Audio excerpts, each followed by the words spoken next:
फिर से एक नई कहानी के साथ। दुख का सबसे बड़ा कारण। एक आदमी ने अपने जीवन भर पाई पाई इकट्ठा करके एक बंगले की तरह आलीशान घर बनाया। इस घर पर उस आदमी को बहुत ज़्यादा मोह था। वह घर की जी जान से देखभाल करता था। छोटी मोटी प्रॉब्लम आए तो उसे तुरंत दुरुस्त करता था। कई बार लोगों ने उसे उस घर को बेचने की सलाह दी थी। बहुत लोगों ने उसे बहुत अच्छी कीमत पर उस घर को मांगा भी था।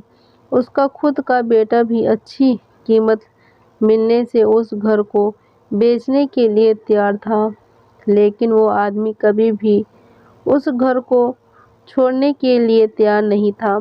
उसे जीवन में किसी भी और वस्तु से ज़्यादा इस घर का गर्व था, अभिमान था।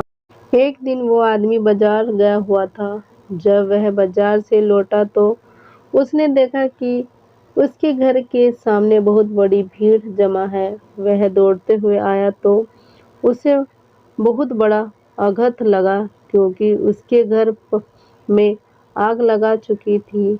अपने सबसे प्यारे घर को ऐसे आग में जलते हुए देखकर वह अधमर सा हो गया।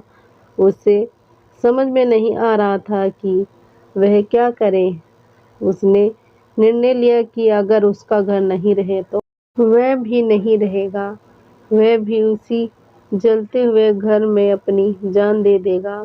अपने दुख में जब वो आदमी जलते हुए घर को जलाकर अपनी जान देने गया, तब वह तमाशा देखे रहे लोगों में से एक ने उसे रोक लिया और उसे कहा कि क्यों बेवजह अपनी जान देना चाहते हो, क्योंकि अब ये घर तुम्हारा नहीं है।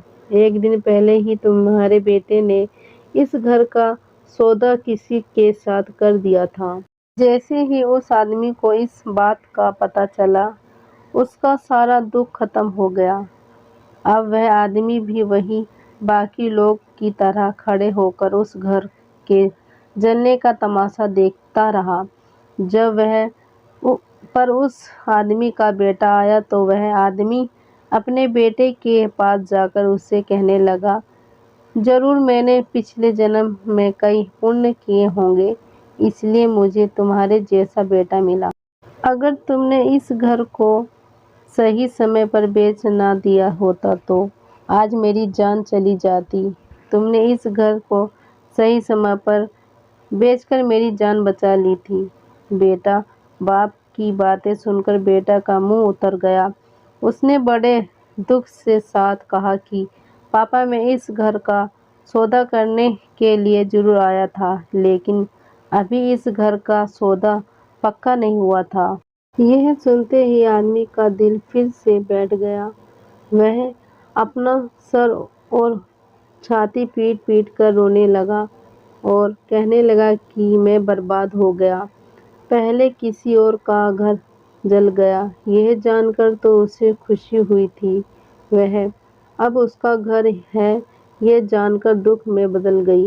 वीडियो अच्छी लगी हो तो लाइक करना, शेयर करना, सब्सक्राइब करना, कमेंट करके जो बताना। धन्यवाद।